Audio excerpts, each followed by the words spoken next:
Welcome back. So last time we found a scrapyard and we salvaged some goods, but eventually helping the scrapyard to defend against two pirate attacks was the most lucrative thing we did. We found some salvaging lasers, some upgrades. The pirates dropped a lot of upgrades. And we got some money back from the scrapyard for helping them. And meanwhile, our awesome miner has finally decided to also keep mining again. So I'm not really sure why he stopped or if he stopped at all, but the income was really, it was not as substantial as I expected from 15 minutes. So I'm not particularly sure what he was doing, but maybe the problem is also that there are not that many asteroids here. So I kind of only see. Well, I only see one now. So, and he's obviously trying to get all these small scraps which are floating in space too. So, which is probably the most efficient thing to do if you have a lot of time, but we don't. So, let's see how long it takes him. We already have charged jump drives, and with that, we can think about our next location. And I think I will try to find passage to this new point here, and then we will try to actually use one of the hyper gates, which is or jump gates, which is there, because I wanted to also see if you can use jump gates in conjunction with other ships, if they can jump together. They would ultimately be extremely useful because they allow you to jump over greater distances. I don't think you should use your gun for this.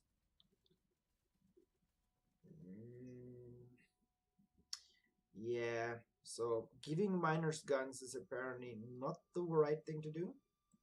They might lose some efficiency, but ultimately, well, they still work, so this is fine. We might want to consider giving them the all-turret upgrade, because then they can actually mine with more, but right now I'm rather fond of it myself. So having 3 of the salvaging lasers up front will make us really combat ready. And while they build, we will upgrade our little shippy here. Actually, you know what? We will change ship. What we will do while they are busy is we will get all the upgrades down here and out, and make this our mining ship, because I probably think this is much more durable and much more maneuverable, and then will ultimately be also quicker at actually going about and mining. And are you firing at me?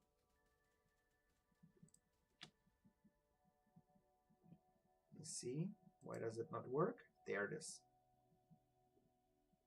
So one thing I just checked out is that, oh, you must be repaired first. Now you can do this. Let's see. Yes. The more away from the center of the mass these thrusters are, the more efficient or more pitch control they will give you, because that physically makes a lot of sense, and it's quite interesting that they implemented this into the game design. And with that, you should probably also have some kind of wingy structure or wing-like structure, and try to. Oh, that's a nice upgrade. Let's see, and make this one our main ship. And for this, we will now go really close, enter it, build, get down the upgrades.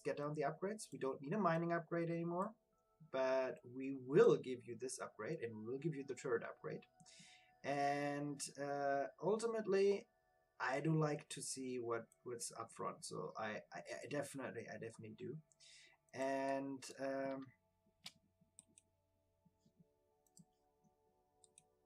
then we get the turrets away. Ah, perfect. Selected both of them. Awesome. And change again. And and enter this one. And now we can upgrade it to be our full-fledged miner.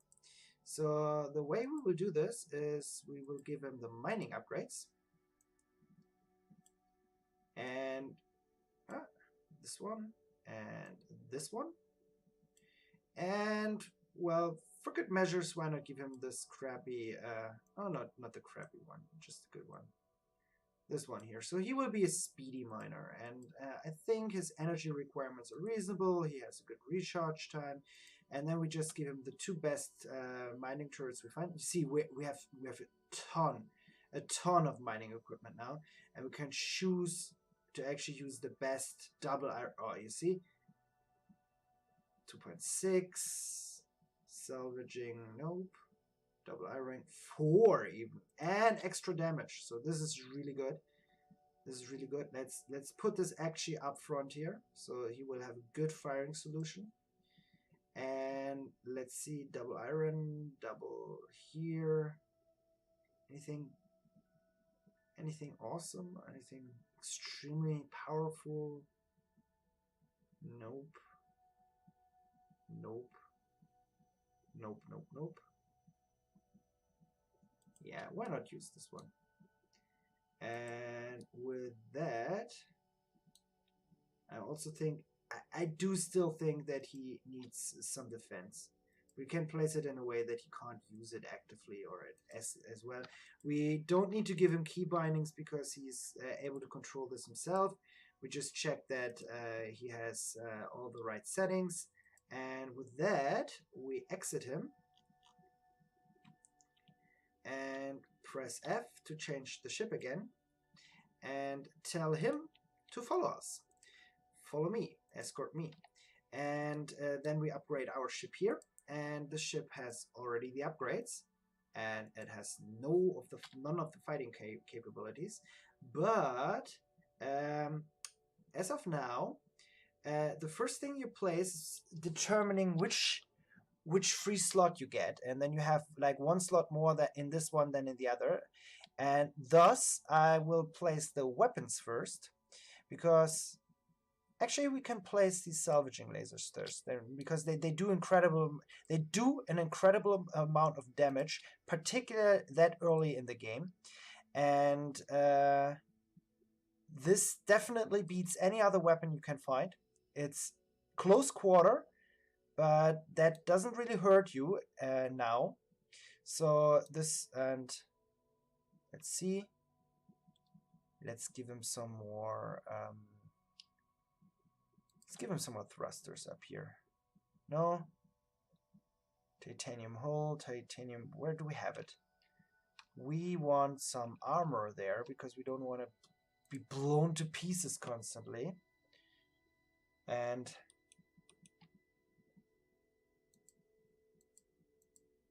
yes, don't show me again. Yeah, so apparently you have to really place it.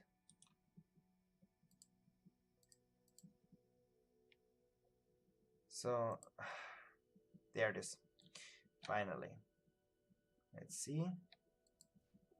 And now we can use the salvaging laser up front here. And as guns, anything is better than things which overheat, like this one. This is pretty much crap. This you can. I would sell it the moment I have someone who buys it, and usually the AI will buy anything from you. You should sell those things, because things which overheat tend to be extremely inefficient in battle.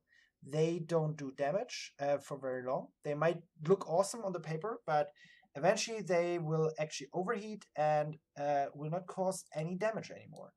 And then they need to cool down, and all of that. So we can place 3 of those, but only 1 of those. Well, fine, suits me. Salvaging is better anyway at the beginning.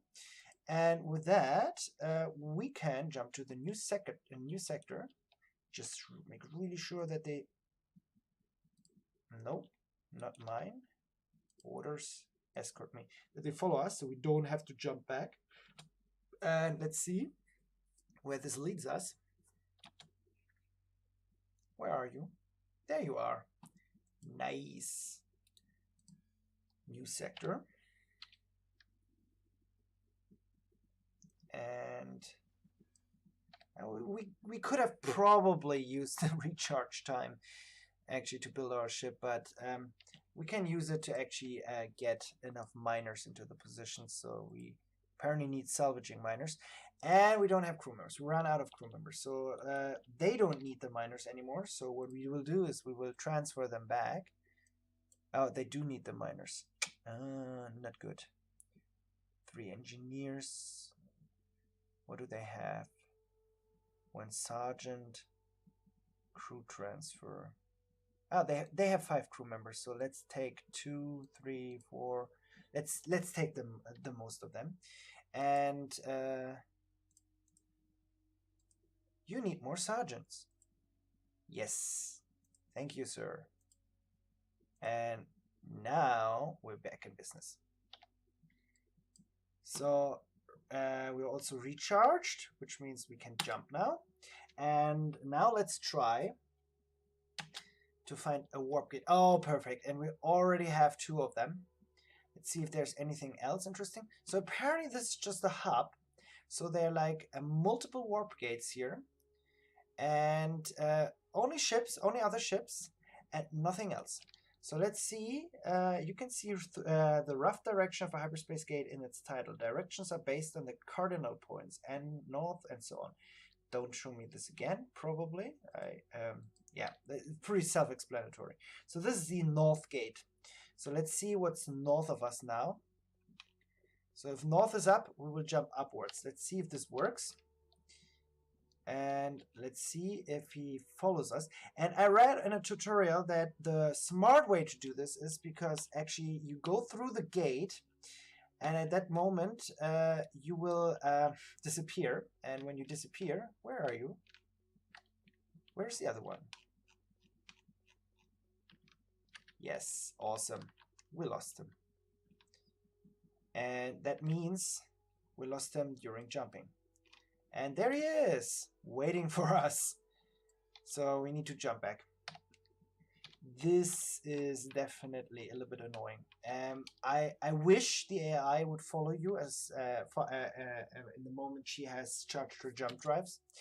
But instead, apparently, they kind of wait till they actually recharge theirs. And if you jump before them, they kind of, well, they kind of are stuck there. They are waiting for you to return. And only when you return, they remember that they were supposed to follow you. And then they come back to you. So he's probably charged by now. But you never know. And we need to wait now for charging too, because we used up most of our energy. Yes, brake hard and jump. Let's see. Are you there with us? I am sorely disappointed about... there you are, finally. See, I don't know how the positions are actually matched onto anything, but this is the north gate. Yes, so we're still predicting to go up. Let's see, let's follow him. So apparently, when you go into the tactical map, like I did, you can select your ship and tell it to go to a specific location, you see? So you can send it around. I'm not sure you can't go up or down with this. Oh, you can even that's nice. I didn't know that trick. So you can select multiple ships if you have a small fleet and move them around. So I guess this will work even if you have to be in one of those ships. And as long as you're not jumping before them, probably every ship will jump through this warp gate with you or jump through any hyperspace with you.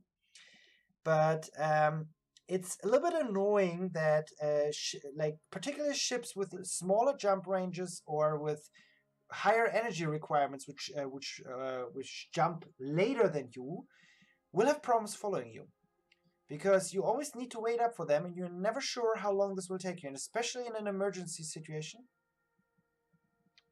This might actually cause you to prematurely jump, and they are getting left behind, and then they just power down and wait for you to eventually show up again, which you might never do. So it would definitely help if they have some automatism that even if you're not on the map, the ship can like follow the last order, like jump or escort me or follow, or even find its own jumps and try to catch up with you. So you can just jump ahead and they try to follow you. I'm not really sure. Oh, you paid? Oh, I have to pay a fee. Well, good to know. Good that I had some money, because otherwise he would be stuck at the other side of the galaxy now. Might have been also good to see where he ended up. Let's see. And we're actually back again. So the blue things are hyperspace lanes. So nothing else. Interesting. So what is this? This is some pirates. Oh, no, it's a salesman. He doesn't like me. Bad relationships. See what he has on offer. Give me all your cargo. Anything arrest? What are your home sectors? Oh, well, it's really forthcoming. Don't talk to me. Okay, good, good. So you can apparently use the hyperlanes as well with another ship. And you can probably jump along the hyperlane within certain territories. I'm not sure if they're all interconnected. That would definitely be cool. And with that, I will call it another episode. And I would say in the next episode, we check some of these interesting dots out and see if there's something we can do there. Maybe there's someone to help. Maybe it's an ambush. Who knows? See you next time.